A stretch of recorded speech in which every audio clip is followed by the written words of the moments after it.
चले, good evening. चलिए आज हम लोग आपदा प्रबंधन के क्वेश्चन को लेकर के मिले हैं। इसमें जितना ऑब्जेक्टिव होगा उस सारे ऑब्जेक्टिव आपको हम प्रोवाइड करेंगे। बस आप अंतिम तक बने रहिएगा और आपदा प्रबंधन का एक भी क्वेश्चन नहीं छूटेगा आपसे। बस आपसे हम एक ही रिक्वेस्ट करते हैं, अंत तक बने रहिएगा। समझ में आ गया कि नहीं गया? तो स्टार्ट करते हैं। क्या स्टार्ट करते हैं हम लोग? आपदा प्रबंधन। क्या स्टार्ट करेंगे हम लोग? आपदा प्रबंधन। क्या है हम लोग का? आपदा प्रबंधन में जो भी क्वेश्चन होगा, किसमें? आपदा प्रबंधन में जो भी क्वेश्चन होगा हम लोग उसको देखेंगे। पता चला ना क्या चीज? आपदा प्रबंधन, है ना। और यहां से हर जगह क्वेश्चन पूछा जाता है, हर एग्जाम में क्वेश्चन पूछा जाता है।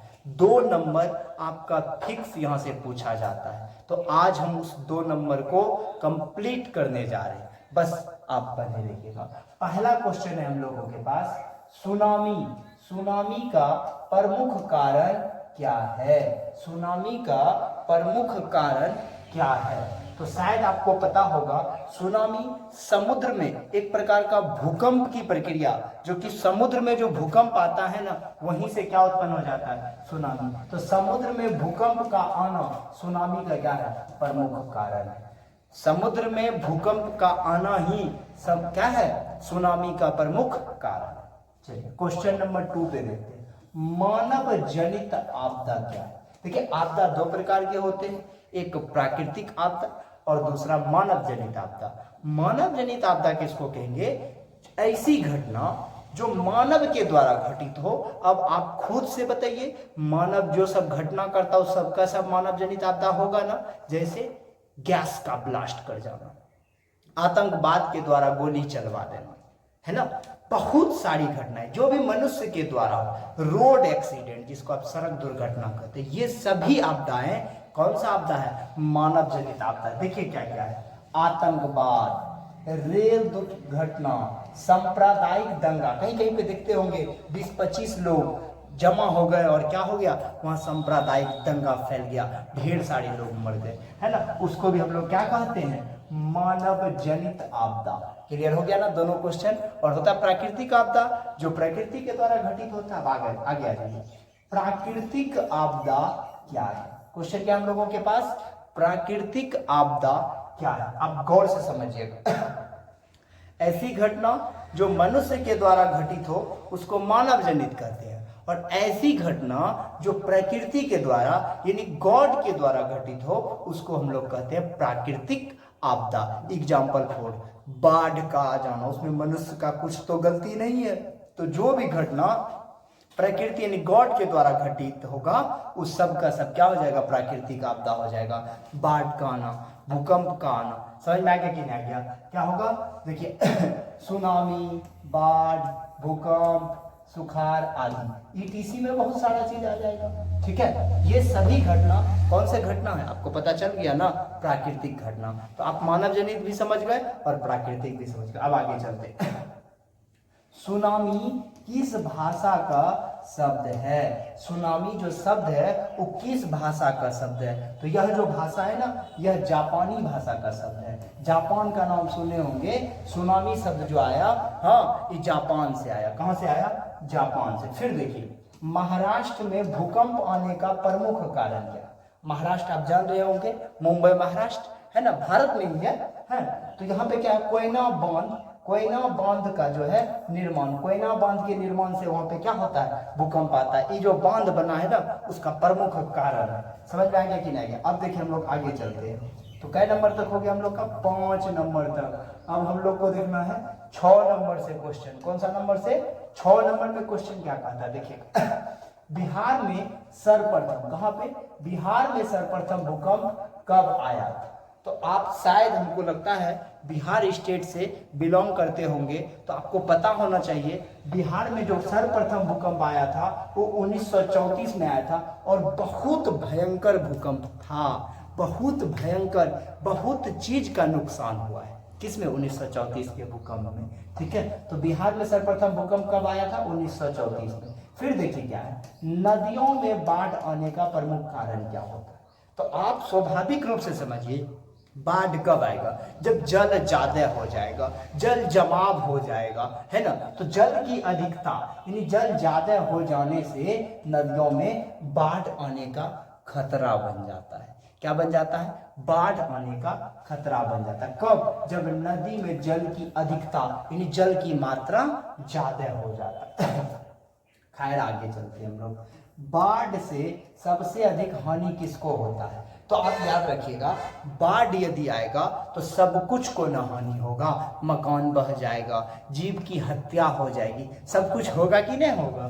तो बाढ़ आने से सबसे ज्यादा फसल को, पशु को, भवन को, आदि बहुत सारे चीज को, जीव जंतु, कितना चीज मर जाता है, कितना चीज बर्बाद हो जाता है, हर चीज को नुकसान होता है। जब भी कोई प्राकृतिक घटना घटेंगे ना तो सब चीज को नुकसान होगा, केवल एक चीज इफेक्टेड नहीं होंगे, है ना। आगे चलते हैं। बंगाल की खाड़ी का चक्रवात किन महीनों में भयानक होता है? तो देखिए, कभी कभी सीजन पे डिपेंड करता है, जो ये डिपेंड मतलब किस महीने भयंकर हो जाते हैं। तो यहाँ का यानी बंगाल का जो खाड़ी है, वहाँ का जो चक्रवात है वो अक्टूबर नवंबर में काफी प्रभावशाली हो जाता है, खूब ज्यादा भयावह रूप ले लेता है, लोगों को डराने लगता है, माहौल खराब कर देता है। जैसे कुछ लोग होते हैं माहौल खराब करने वाले, उसी प्रकार वहाँ का चक्रवात अक्टूबर नवंबर में माहौल को पूरा खराब करके रख देता है। आगे चलते हैं। सुनामी क्या है? क्वेश्चन देखिए क्या है, सुनामी क्या है? तो आपको पता होगा, यह विनाशकारी समुद्री लहर है। यह समुद्र में आने वाली एक लहर है। क्या है? जिसको आप भूकंप का भी नाम दे देते हैं। कहां पे आने वाली? समुद्र में आने वाला यह भूकंप है। अब हम लोग आगे चलते हैं। फिर देखिए क्या हम लोगों के पास, फिर गौर से समझिएगा, कौन सा क्षेत्र भूस्खलन से अत्यधिक प्रभावित होता है? तो कश्मीर और उत्तराखंड भूकंप से काफी प्रभावित होता है। वहां के सारे जीव जंतु त्राहिमाम करते हैं। किससे? तो कौन सा क्षेत्र भूकंप से सबसे ज्यादा भारत का प्रभावित होता है? तो कश्मीर और उत्तराखंड, सबसे ज्यादा कश्मीर और उत्तराखंड। फिर आगे रहिए। भूकंप का मापन यानी भूकंप मापने वाले यंत्र को हम लोग क्या कहते हैं? तो रिक्टर स्केल कहते हैं। क्या कहते हैं? भूकंप मापने वाले यंत्र को रिक्टर स्केल, क्या कहते हैं? Richter scale. क्लियर हो गया? अब देखिए, किस नदी को बिहार का शोक कहा जाता है? किस नदी को बिहार का शोक कहा जाता है? शायद आपको ही पता भी होगा। सबसे भयावह, सबसे भयानक नदी यदि को है तो वह कोसी नदी है, जो बिहार को हर वर्ष की भांति इस वर्ष भी बर्बाद करने की ओर जा रही है। हर वर्ष कोसी नदी बिहार को बर्बाद करती है। इसका एक छोटा सा बात है, कोसी का विवाह हुआ नहीं है, कोसी अविवाहित है, ऐसा लोगों का मानना है।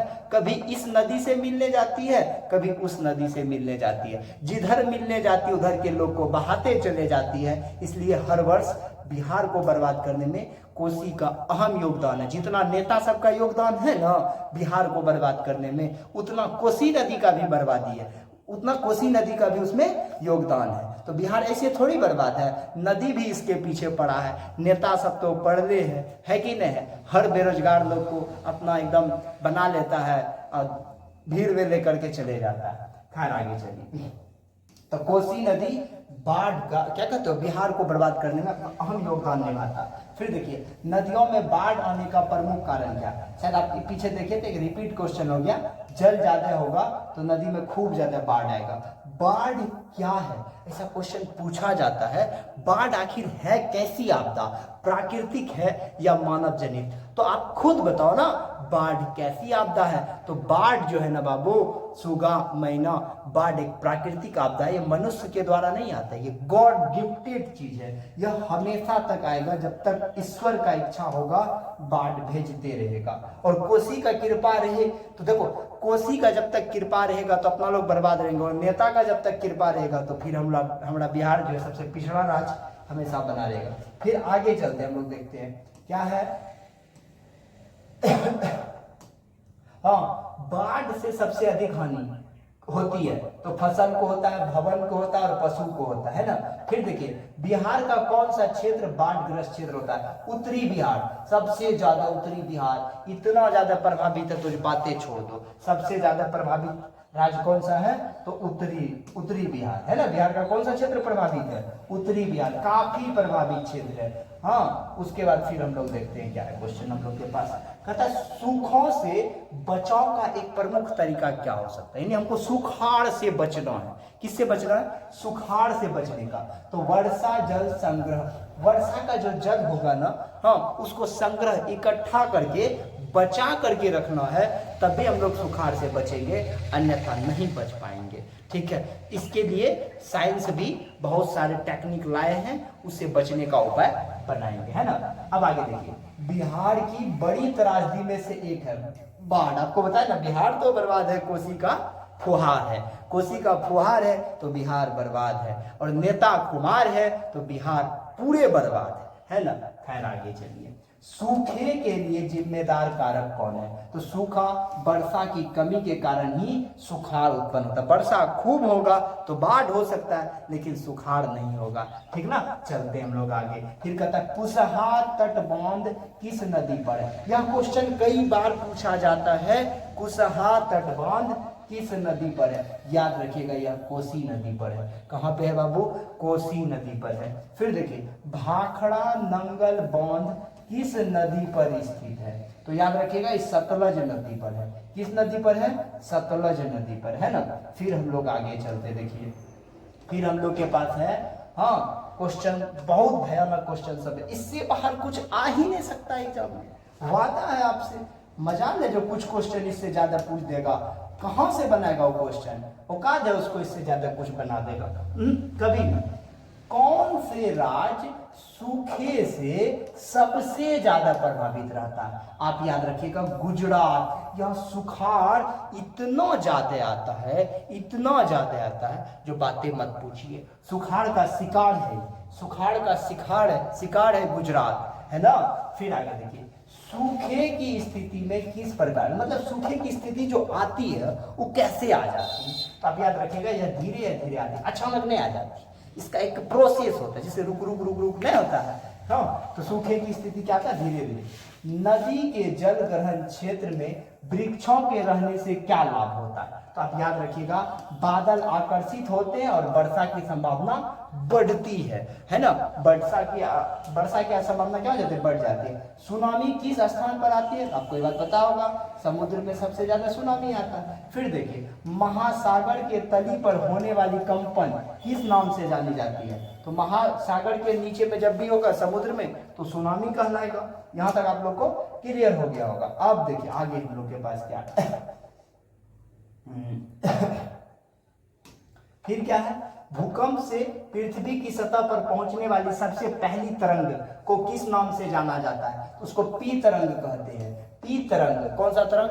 भूकंप पे क्या कहता है, पृथ्वी पर सबसे पहले कौन सा तरंग पहुंच जाता है? तो पी तरंग पहुंचता है, पी तरंग। फिर देखिए, भूकंप का सर्वाधिक संवेदनशील नगर है देहरादून। कौन सा नगर है? भूकंप का सबसे ज्यादा, हाँ, कौन सा नगर है? देहरादून। फिर देखिए, 26 दिसंबर 2004 को विश्व के किस हिस्से में भयंकर सुनामी आया था? तो याद रखिएगा, बंगाल की खाड़ी में बहुत खतरनाक सुनामी आया था, है ना।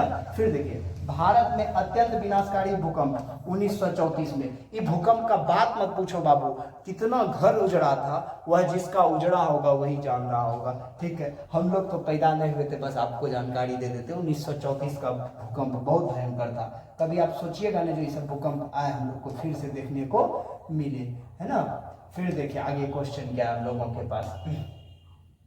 क्वेश्चन है फिर हम लोगों के पास, भूकंप के केंद्र के ऊर्ध्वाधर पृथ्वी पर स्थित केंद्र को क्या कहा जाता है? तो जहां से उत्पन्न होता है उसको कहते हैं अधिकेंद्र। क्या कहते हैं? अधिकेंद्र।